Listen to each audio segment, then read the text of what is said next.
जाकर पूछो चाय वाले से, संघर्ष क्या होता है, पेट की भूख क्या होती है, पसीना क्या होता है, छत का एहसास क्या होता है, जाड़े में कंबल का एहसास क्या होता है। ये कोई गरीब व्यक्ति का बेटा ही बता सकता है जो बैठा है ना बड़े से चेयर पर। नमस्कार एंड जय हिंद मेरे साथियों, मोदी सरकार एनआरसी और कुछ कानून लेकर आई है। वो कानून आपको पता ही है क्या क्या लेकर आई है। इस पर कुछ देश के जयचंद कह रहे हैं कि इस कानून से मुसलमानों को दिक्कत है, फलाने धर्म को दिक्कत है, ये दिक्कत है, वो दिक्कत है। इसके ऊपर एक वीडियो है नाजिया इलाही खान का, जो नाम की मोहताज नहीं है। वो सुप्रीम कोर्ट की एडवोकेट हैं और बहुत ही पढ़ी लिखी, बहुत ही सहनशील इंसान है। वो हर धर्म के बारे में, हिंदू और मुस्लिम दोनों धर्मों के बारे में बता रही है और कानून के बारे में भी बता रही है कि इसमें क्या दिक्कत है क्या नहीं है। तो आप ये वीडियो पूरा देखो और फिर देख के मुझे कमेंट करके बताओ कि ये सही है या वो जयचंद सही है। वीडियो अच्छा लगे तो लाइक करना और कमेंट करके मुझे बताना कि वीडियो कैसा था। चैनल को सब्सक्राइब अवश्य कर लेना और आप बने रहिए वीडियो में। मैं मिलता हूँ। बहुत बहुत स्वागत है एक बार फिर से। Thank you so much. आपका बहुत वीडियो वायरल हुआ था, बहुत लोगों ने प्यार किया, आपने कैसा लगा? बहुत अच्छा लगा। जनता का प्रेम, लोगों का प्रेम, अपनों का प्रेम जब मिलता है ना तो और उत्साह बढ़ती है और हिम्मत बढ़ती है। लगता है कि हाँ सही दिशा पे जा रहे हैं। और जब कोई थोड़ी सी कटाक्ष करता है तब तो और ज़्यादा यकीन हो जाता है कि अच्छा दिशा सही है तब तो। अच्छा। तो अभी आप मंदिर में आई थी? हाँ जी, मंदिर आई थी दर्शन करने। हाँ, दर्शन करा मैंने।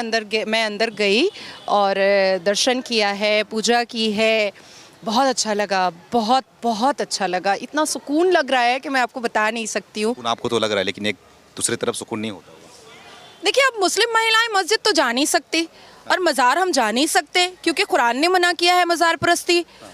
तो मंदिर क्यों ना आऊँ मैं? और मैं तो अल्लाह और भगवान के बीच में कोई डिफरेंसेस पैदा ही नहीं करती।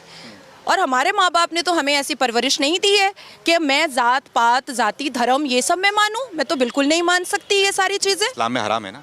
किसने कहा? बोलते हैं इस्लाम में हराम है मूर्ति की पूजा करना। देखिए, इस्लाम में ये जो अल्लाह के मानने वाले जो अभी धर्म के ठेकेदार बनकर बैठे हैं वो तो चर्च भी नहीं जाते, पर कुरान में तो सूरह मरियम है ना। वो तो ईसा मसीह को कैंडल जलाने के लिए चर्च भी नहीं जाते, पर प्रॉफिट में तो ईसा मसीह भी है ना। तो क्यों नहीं जाते? फिर कुरान से सूरह मरियम हटा दिया जाए ना, क्योंकि सूरह मरियम तो पढ़ाया जाता है। और ख़ास करके मुस्लिम महिलाएं जब प्रेग्नेंट होती हैं तो उनको कहा जाता है कि सूरह मरियम पढ़ें ताकि लेबर पेन में आराम होगा। और भी बहुत सारी चीज़ें बताई जाती हैं। तो जब सूरह मरियम हम कुरान में पढ़ सकते हैं तो हम चर्च क्यों नहीं जा सकते हैं? और मैं कहना चाहती हूँ कि काफिर बोलना ना बंद कर दें ये धर्म के ठेकेदार, हिंदुओं को बंद कर दें। क्योंकि ये जो सनातन धर्म है ना, इसने हमेशा माफ़ी की बात कही है, इसने हमेशा अच्छाई की बात कही है, इसने हमेशा इंसानियत की बात कही है। जिहाद, तलाक, ये सारी बातें नहीं कही है सनातन धर्म ने। तो मैं क्यों ना मानूं इस धर्म को? और देखिए, इस्लाम किसी के बाप की बपौती तो है नहीं, किसी के बाप की जागीर तो है नहीं कि कोई एक दाढ़ी टोपी वाला आएगा और मुझे कहेगा कि नाजिया ने पूजा कर दिया तो अब नाजिया मुसलमान नहीं है, या नाजिया अपना नाम चेंज कर लो। मेरा नामकरण करने वाले, मेरा नाम रखने वाले ये कौन नए लोग हैं? मैं तो इनको नहीं जानती। मेरा नाम मेरे माता पिता ने रखा है और इस नाम के साथ और इस इस्लाम धर्म के साथ मैं हनुमान मंदिर भी जाऊँगी, मैं शिव मंदिर भी जाऊँगी, मैं सब कुछ करूँगी, मैं गंगा स्नान भी करूँगी, सब कुछ करूँगी। मैं देखना चाहती हूँ कि वो कौन धर्म के ठेकेदार हैं जो ना कुरान मानते हैं ना और सिर्फ हदीस और जिन्ना के बनाए हुए 1937 के शरिया लॉ को मानते हैं। मैं क्यों मानूंगी? मैं नहीं मानूंगी जिन्ना के बनाए हुए 1937 के शरिया लॉ को। और मुझे कोई मानने पर मजबूर भी नहीं कर सकता है। मौलवी भी नहीं? मौलवी भी नहीं। मैं जिन्ना को मानूं? मैं थूकती हूँ पाकिस्तान पर? मैं नहीं मान सकती पाकिस्तान को। और जिन मुसलमानों को भी इतनी मोहब्बत है पाकिस्तान वालों से, दरवाज़ा खुलवा देती हूँ, चले जाएं, आटा और चावल का लाइन लगा ले। हिंदुस्तान में वंदे मातरम अगर ना बोल सकते हैं, हिंदुस्तान के नेशनल एंथम पर अगर खड़े नहीं हो सकते हैं, हिंदुस्तान के संविधान को अगर मुसलमान नहीं मान सकते हैं, तो आपके बाप की बपौती या अम्मा का जहेज नहीं है हिंदुस्तान। इस भूमि पर और इस धरती पर अगर रह रहे हैं, यहाँ से कमा रहे हैं, यहाँ पर सुरक्षित है, तो इस भूमि और इस धरती को सम्मान देना पड़ेगा, मान देना पड़ेगा, मर्यादा देना पड़ेगा। भारत में G20 समिट हुआ, सक्सेसफुल हुआ यहाँ पर। लेकिन इसका असर पाकिस्तान में दिखाई दिया। नरेंद्र मोदी सऊदी के प्रिंस से जब गले मिल रहे थे तो पाकिस्तान में एक तरफ पसीना छूट रहा था। कैसे देखते हैं इसे आप? देखिए, मुझे टारगेट करना आसान है। क्यों नहीं कोई फतवा अभी 24 घंटे में आया सऊदी के प्रिंस खुर्शीद साहब के लिए? क्यों नहीं फतवा आ रहा है दुबई के शहजादे के लिए? वहाँ तो 72 एकड़ की मंदिर बन रही है और गले मिल रहे हैं खुर्शीद साहब। अब बताएं, कोई फतवा बताएं, क्योंकि खुर्शीद साहब कभी भी हिंदुस्तान के मुसलमानों को मुसलमान मानते ही नहीं है।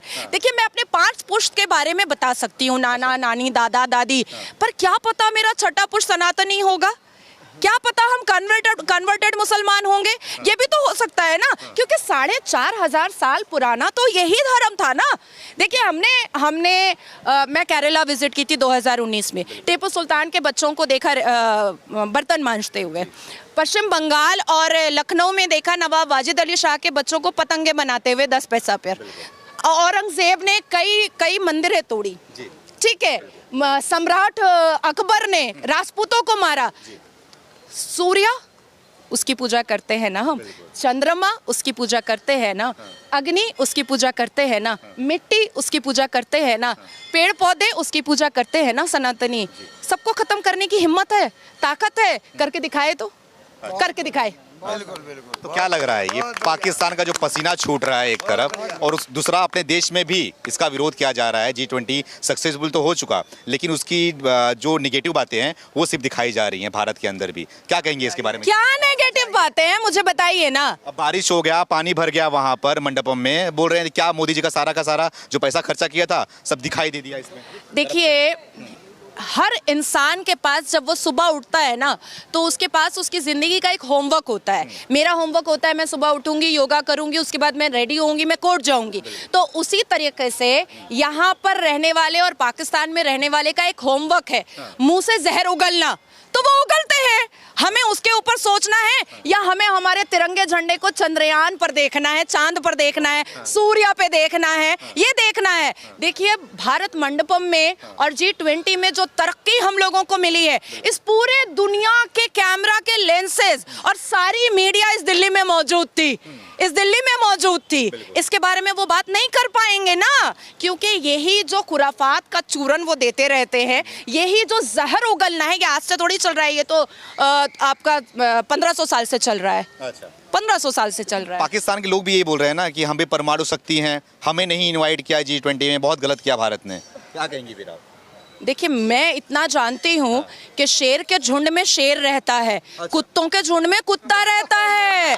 क्या बात कह रहे हैं आप? बहुत बढ़िया। और मैं पूछना चाह रही हूँ कि आप पाकिस्तान के बारे में बार बार मुझसे पूछ रहे हैं। हमसे लिया हुआ भीख के कटोरे में वो जमीन चला नहीं पा रहा है, लोगों को वहां पर फाका कशी करवा रहा है, भूख मरवा रहा है, वहां पर छोटी छोटी बच्चियों को निकाह मुत्ता के नाम पर कंधे पे उठा करके बलात्कार कर रहा है, नौकरियां नहीं दे पा रहा है, फ्रांस से लेकर के सारे देश उनके पासपोर्ट को फेंक रहे हैं, उनका आना जाना बंद करवा रहे हैं, बड़े आए मस्जिदों में बम लगाते हैं, वहां कहते हैं मस्जिद अल्लाह का घर है। तो भाई, शियाओं की मस्जिद में बम क्यों लगाया? वहाबियों की मस्जिद में बम क्यों लगाया? अहमदियों की मस्जिद में बम क्यों लगाया? कुरान में कहा गया है कि फिरका परस्ती नहीं करनी है, सिर्फ एक कुरान को मानना है। तो ये होते कौन है फिरका परस्ती करने वाले? इन्होंने क्यों मस्जिदें तोड़ दी? अच्छा, देखिए इनकी पार्शियलिटी पाकिस्तान की। जब चाइना इनका आका है, चाइना इनका अब्बा है पाकिस्तान का, जब चाइना में मस्जिदें तोड़ करके बाथरूम बनाया जाता है, तब ये पाकिस्तान वाले भी चुप रहते हैं और असदुद्दीन अवैसी भी चुप रहते हैं। अच्छा, तो क्या लगता है आपको कि देश के अंदर फिर से विशेष सत्र बुलाया गया है मोदी जी के द्वारा? अब उसमें कहा जा रहा है कि यूनिफॉर्म सिविल कोड आने वाला है, उसके बाद से देश में कुछ लोगों की ना, मतलब कि समझ जाओ अब हालत ख़राब होने वाली है। तो क्या लग रहा है, देश को यूनिफॉर्म सिविल कोड की ज़रूरत है? मुसलमान महिलाएं आज़ादी का जश्न मना करके घुंघरू तोड़ रही हैं और मुसलमान पुरुष चूड़ियां तोड़ रहे हैं। समझ नहीं आ रहा है उनको। हाय, अब क्या करेंगे? अब कैसे इनको टारगेट करेंगे? अब कैसे इनका हलाला करेंगे? अब कैसे इनको परफ्यूम लगाने पे प्रोस्टिट्यूट बोलेंगे?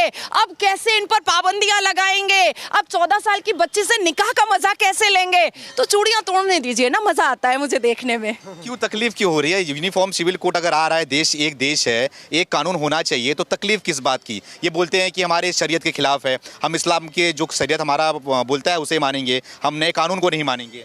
देखिए, मैं तो अल्लाह को मानूंगी, मुल्ला को नहीं मानूंगी। बात तो क्लियर है भैया। मतलब क्या? मैं मुल्ला को क्यों मानूं भाई? मैं अल्लाह की मानने वाली हूँ ना, मैं कुरान बंदे होते हैं की। मुल्ला। अच्छा सही में? फिर मज़ारे तोड़े? ये मज़ारे जो हैं वो तो कुरान ने मना किया है। मैं क्यों मानूंगी इनको? मैं इनको नहीं मानूंगी। ये जो मानना पड़ेगा। इस्लाम को अगर आप फॉलो कर रही हैं तो क्यों नहीं मानेंगे मुल्ला को आप? देखती हूँ किसके बाप में कितनी ताकत है कि मुझे मनवा के दिखा दे। 32 साल की उम्र तक तो मनवा नहीं पाए, अब कैसे मनवाएंगे वो भी मैं देख लेती हूँ। और वैसे भी 56 इंच के सीना मोदी जी की सरकार है, अब ताकत है तो दिखाए आकर के यहाँ पर सामने में। फतवा जारी हो जाएगा आपके खिलाफ? हो जाए। मेरे घर में नमाज पढ़ने से किसके बाप की ताकत है मुझे रोकने के लिए? मैं घर के अंदर रोजा रखूंगी, किसके बाप की ताकत है मुझे रोक देने के लिए? मैं घर के अंदर तहज्जुद की नमाज पढ़ूंगी, किसके बाप की ताकत है मुझे रोकने के लिए? मैं अपने घर के अंदर शुक्राने की नमाज पढ़ूंगी, मोदी जी जब दोबारा फिर से ओथ लेंगे तो उसके किसके बाप की ताकत है मुझे रोकने के लिए? और देखिए डिस्क्रिमिनेशन पहले कभी हुआ करता था इस देश में। जब नए पार्लियामेंट का निर्माण हो रहा था ना, तो सूर्य रहमान की तिलावत हुई थी और सेम श्रद्धा और विश्वास के साथ हमारे भारत के प्रधानमंत्री श्री नरेंद्र दामोदर दास मोदी जी ने आंखें बंद करके सूर्य रहमान की तिलावत भी सुनी थी। मैं नहीं, ये सारी डिस्क्रिमिनेशन को बंद करना चाहिए, इमीडिएट बंद करना चाहिए। यूसीसी का मैं स्वागत करती हूँ। देश के 67.2% मुसलमान महिलाओं ने वोट किया है, वो स्वागत करती हैं। हम वेलकम यूसीसी कह रहे हैं। क्या फायदा होगा उनको इससे? हमारी बेड़ियां खत्म हो जाएंगी, टूट जाएंगी, हम आजाद हो जाएंगे, हम बिस्तर का खिलौना नहीं बनेंगे, हमें कोई सेक्सुअली यूज नहीं कर पाएगा, हमें कोई बच्चा पैदा करने की मशीन नहीं बना पाएगा। हमें आज़ादी मिलेगी 1500 साल के बाद। अब तक तो इस्लाम को बचाया मुसलमान औरतों ने है, अब बारी आई है कि मुसलमान मर्द बचाएं। और इनके पेट में दर्द क्यों हो रहा है? क्योंकि इनको नौकरियों की लाइन लगानी पड़ेगी, अब पढ़ना पड़ेगा, क्वालिफिकेशन हासिल करनी पड़ेगी। तब से मोदी जी तो दे ही रहे थे हिंट कि एक हाथ में कुरान ले लो, दूसरे हाथ में कंप्यूटर ले लो। तो क्यों नहीं लिया था कंप्यूटर? तो क्या है दूसरे हाथ में? दूसरे हाथ में फितरा और ज़कात है ना सबके। रमज़ान आने की खुशी से ज़्यादा ज़कात लेने की खुशी में पड़ जाते हैं। अच्छा, लेकिन लोग ये भी बोलते हैं ना आपके बारे में कि जो औरत मतलब कि जो इस्लाम को मानता है, इस्लाम में है, वो इस्लाम के प्रति ईमानदार नहीं है, तो लोगों के प्रति कैसे ईमानदार हो सकता है? तो सवाल उठता है आपको ये भी?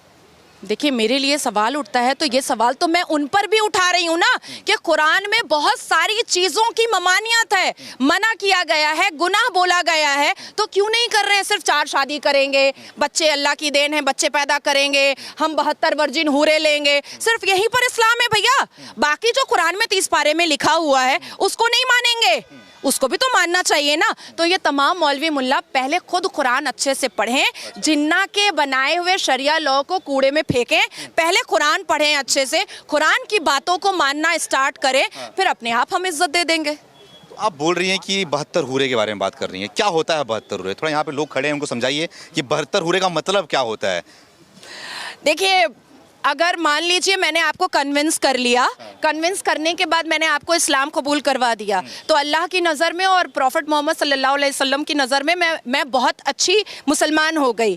अब अगर मैं मर्द होती, क्योंकि मैं औरत हूँ इसलिए मुझे जन्नत में भी कुछ नहीं मिलने वाला है, अगर मैं मर्द होती तो मुझे खूबसूरत तराशी हुई 72 वर्जिन हो रहे, जिसकी वर्जिनिटी ब्रेक नहीं हुई है, वर्जिन हूरे मुझे आसमान पर मिलेगी, 135 फुट की होगी, जिससे जो छीकेंगी तो नहरें बनेंगी, थूकेंगी तो चश्मे बन जाएंगे। तो ये सारी ठरकबाजियां जन्नत में होंगी। मतलब धरती तो गंदा करके रखा ही है बच्चे पैदा कर करके, अब जन्नत में भी ठरक और बच्चे पैदा करने का इनको बहुत शौक है। सही बात। तो क्या इसमें क्या दिक्कत है? अगर कोई बोल रहा है, कोई मुसलमान भाई हमारा बोल रहा है कि हमें 10 बच्चा चाहिए, तो उसमें तकलीफ क्या है? क्या किसी को तकलीफ होगी? आपको ऐसा लगता है आपके 10 बच्चे हो जाने चाहिए? मुझे तो नहीं लगता। तो फिर आप कैसे सोच रहे हैं? आप इंसान है ना, वो उसकी सोच है ना, सामने वाले की सोच है। तो उस सोच को तो बदलनी है ना। देखिए हमारा तो इस्लाम भी मॉडिफाई हुआ है, तौरात, ज़बूर, बाइबल, इंजील, तब कुरान आया है। तो मॉडिफिकेशन तो कुरान आने से पहले हुआ है। तो आज अगर यूसीसी के द्वारा मॉडिफिकेशन आ रहा है इस्लाम धर्म में, तो इसमें प्रॉब्लम कहाँ पर है? प्रॉब्लम यहाँ पर है कि 4 शादियाँ बंद हो जाएंगी। अब देखिए फिर वही ठरक आ गया ना, फिर मैं बोलूँगी लस्ट, अरे खुदा से मोहब्बत करो, जिस्मों से लस्ट रखना छोड़ दो, यही तो समझाने की कोशिश की जा रही है ना। भारत के प्रधानमंत्री क्या कह रहे हैं कि अल्लाह के मानने वाले, अल्लाह ने कहा है इल्म मानो। अब नाजिया ने पढ़ लिया तो नाजिया आवारा हो गई, नाजिया ने पढ़ लिया तो नाजिया खराब हो गई, नाजिया ने पढ़ लिया तो नाजिया भाई अब मुसलमान ही नहीं रही। भाई अगर मुझसे बात करनी है इस्लाम के बारे में तो मैं आपको कह रही हूँ कि मैं बमायने वाला कुरान हाथ में बिना लिए हर एक सवाल का जवाब देने को तैयार हूँ। अच्छा, जब आपने कुरान पढ़ा है, इस्लाम को मानती हो, बुर्खा नहीं पहनती आप, हिजाब नहीं पहनती आप, तो बोलेंगे सच्चे मुसलमान कर लेना आप भी, और जिनके फेवर में आप बात कर रहे हैं उनको भी कहिए कि शर्म और लिहाज अपनी आंखों में रख ले, मुझे नकाब पहनने की जरूरत नहीं पड़ेगी। बहुत बढ़िया। अच्छा, ये तो गलत है बात। अगर आप इस्लाम को फॉलो कर रही हो, अगर आप मस्जिद में जा रही हो, नमाज पढ़ रही हो, तो उनकी बात, जैसे कि आप मंदिर में, सब हम लोग हैं मंदिर में जाते हैं, पुजारी की बात मानते हैं, पुजारी जो बोलता है हम वो करते हैं ना, तो मौलवी जो बोलता है आपको भी करना चाहिए वो चीज़ें। आपके पुजारी ने अभी मुझे मना नहीं किया मस्जिद में एंटर करने से, आपके मंदिर में एंटर करने से। आपके पुजारी ने अभी नहीं कहा दुपट्टा कहाँ है, पर्दा कहाँ है, आपके पुजारी ने ये सारी चीज़ें मुझसे नहीं पूछी। सिर्फ मेरी श्रद्धा देखा, मेरा विश्वास देखा, मेरी आस्था देखी, मेरे आंखों में इज्जत देखी कि इस मंदिर में एंटर करते वक्त मेरी आंखों में बहुत श्रद्धा और विश्वास था। तो बाकी चीज़ें तो उनके नज़रों में कुछ मुझे वैल्यूबल लगी ही नहीं, उनकी नज़रों में सिर्फ मेरा श्रद्धा ही वैल्यूबल था। लेकिन अभी मैं मेन स्ट्रीम मीडिया में जब खड़ी होती हूँ तो क्योंकि मैं कोर्ट के ड्रेस में होती हूँ, तुम्हारा पर्दा कहाँ है, भाई तू मेरी छाती मत देखना, तू मेरा चेहरा देखना, छाती क्यों देखता है, और अपनी नजरें नीची कर ले, अपनी नजर में शर्म ले आ, तो तुझे फिर मेरे पर्दे का एहसास ही नहीं होगा। देखिए पाखंडियों की फौज को अब खत्म करने का वक्त आया है। अच्छा, तो क्या जो बुर्खा पहन रही हैं, जो हिजाब पहन रही हैं, उनको रोक लोगे आप? चेंज अवेयरनेस बहुत ज़रूरी है। चेंज और अवेयरनेस लाने की पूरी कोशिश नाजिया इलाही खान करेगी और आखिरी सांस तक करेगी। अच्छा। मैं पूछना चाहती हूँ कि जब आदम को जन्नत से धरती पर फेंका गया था तो क्या हव्वा ने नकाब पहना हुआ था? कोई मुझे इसका जवाब दे दे। किसी के पास जवाब नहीं होगा। आप इतनी एनर्जी के साथ में इतना चिल्ला के बोलती हो, इतनी ताकत कहाँ से आती है? आप नरेंद्र मोदी की बात करती हो कि नरेंद्र मोदी प्रधानमंत्री हैं, कोई मुझे मेरा कुछ भी करके दिखाए, तो इतना नरेंद्र मोदी के प्रति इतना घमंड क्यों? अभी यूपी चलिए ना आप मेरे साथ, अगर जैसे ही उसका हस्बैंड कहता है ना तलाक दे देंगे तो वो कहती है योगी को बुला देंगे। अभी आप सोचो, भूल जाता है, दिमाग खराब हो जाता है। बंगाल में आप चाहिए कोई तलाक होता है तो सबसे पहले लड़की के दिमाग में आता है नाजिया इलाही खान के पास चलो, मजा चखा देगी। तो देखिए माहौल चेंज हो रहा है, सिनेरियो चेंज हो रहा है। मुस्लिम लड़कियों के ऊपर जो अत्याचार होता आया है, मुस्लिम लड़कियों के साथ जो कुप्रथाओं की मुस्लिम लड़कियां शिकार होती आई हैं, उससे बाहर निकलने का वक्त आया है, उससे आगे बढ़ने का वक्त आया है। मैं चाहती हूं कि मेरी कम्युनिटी की मुसलमान लड़कियां पढ़े लिखे शिक्षित हों, वो भी इसरो में काम करें, वो भी इंजीनियर बने, वो भी डॉक्टर बने, वो भी सुप्रीम कोर्ट में जाएं, वो भी चिल्लाएं, वो भी रोड पर कहें कि मैं आज़ाद हूँ। मैं ये चाहती हूँ। ये है असली आज़ादी। सही बात है, ये है असली आज़ादी जो बहन ने कहा है। तो मैं तो इनको सुनता रहता हूँ। आज हनुमान मंदिर प्रांगण में मैंने देखा, और ये बड़ा सिद्ध मंदिर है, इनका भी सौभाग्य है यहाँ आना। और मुझे लग रहा है इनका फ्यूचर ब्राइट है। जहाँ पे हमारे कुछ हिंदू अपने सनातन संस्कृति को खो रहे हैं ना, उनको नाजिया इलाही खान जी से सीखना चाहिए कि दीदी किस तरीके से आई है पूजा करने के लिए, हाथ में भगवा गमछा भी है। तो ये कहीं ना कहीं जो आज के जो बोलता है ना सनातन को खत्म करेंगे, उनके लिए सबसे बड़ा सेट एग्जाम्पल कर दिए नाजिया इलाही खान जी कि सनातन मिटने वाला नहीं है। आज के डेट में मुस्लिम भी, जो पढ़े लिखे मुस्लिम है, वो भी आज के डेट में मंदिर का ही प्रांगण में आ रहे हैं। आखिरी सवाल आपसे ये है, मैं भूल गया सवाल करना आपसे, कि स्टालिन का वीडियो आप वीडियो देखा होगा आपने, उनका स्टेटमेंट देखा होगा।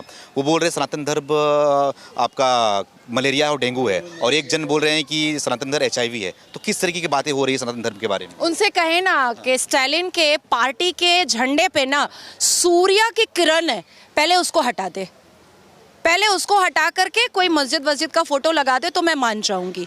दूसरी बात मैं ये कहना चाहूंगी कि सनातन के मानने वाले, उनका जो विश्वास होता है वो बहुत अटल होता है। तीसरी मैं बात बताऊंगी कि मेरी माँ इटली की नहीं है, फॉरेनर नहीं है, ठीक है। मेरी माँ भारतीय नारी है। इस भारत की धरती से उसने मुझे मोहब्बत करना सिखाया है। मुझे कुरान में बताया गया है कि जिस धरती पर रहती हो उससे मोहब्बत करो, मैं वो कर रही हूँ। जिसकी माँ इटली की है उसको ये सारी खुफिया बातें और खुफिया चीजें समझ में आएंगी। समझ में तो सबको आ रहा है यहाँ पर, बताइए आप लोग को समझ में नहीं आ रहा? राहुल गांधी। पप्पू भी कहा है। तो गुनाह है क्या इटली का होना? देखिए हिंदी बोलना तक नहीं आया।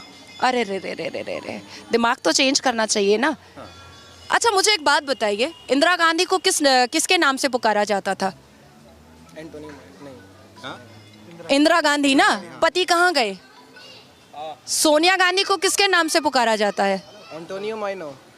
एंटोनियो माइनो पति के नाम से पुकारा जाता है ना, तो इंदिरा गांधी को पिता के नाम से क्यों पुकारा जाता है? पूरा गड़बड़ घोटाला है ये गांधी परिवार। पूरा का पूरा गड़बड़ घोटाला है। सासू माँ है जो पति का नाम नहीं लेना चाहती, बहू रानी है जो पति के नाम पे ही टिके रहना चाहती है, बेटी है जो वाड्रा बोलने से परेशान होती है, प्रियंका गांधी बोलो तो खुश हो जाती है। Nepotism, a baby born with a golden spoon. जाकर पूछो चाय वाले से, संघर्ष क्या होता है, पेट की भूख क्या होती है, पसीना क्या होता है, छत का एहसास क्या होता है, जाड़े में कंबल का एहसास क्या होता है। ये कोई गरीब व्यक्ति का बेटा ही बता सकता है जो बैठा है ना बड़े से चेयर पर, जिसका नाम नरेंद्र दामोदर दास मोदी है। 24 में क्या लग रहा है? सारी विपक्षी पार्टियां एकजुट हो गई हैं, राहुल गांधी रेस में लग रहे हैं। मैं कहती हूँ 8% सुन्नी मुसलमान का वोट I.N.28 माथा के रावणों के हाथ में, बाकी सारे वोट हमारे। हमारे मतलब भारतीय जनता पार्टी के और किसके? अच्छा, हाँ ऐसा कहते हैं कि मुसलमान कभी वोट नहीं करता मोदी को और बीजेपी को। भाई मैं तो लाइन लगा लगा कर वोट करती हूँ, और मेरा परिवार भी बॉम्बे से आ जाता है, बैंगलोर से आ जाता है, लंदन से आ जाता है कि मुझे वोट करना है। अच्छा, हम तो करते हैं। देखा आपने? तो दोस्तों कैसा लगा आपको ये वीडियो? अगर आपको ये वीडियो अच्छा लगा और ये वीडियो सही है तो इस वीडियो को आप शेयर अवश्य करें। ये मेरी आपसे रिक्वेस्ट है कि इस वीडियो को शेयर अवश्य करें, क्योंकि दुनिया को पता चलना चाहिए कि क्या सच्चाई है और क्या नहीं है। इसलिए मैंने ये वीडियो डाला है। और इसी के साथ ही जय हिंद, जय भारत, वंदे मातरम।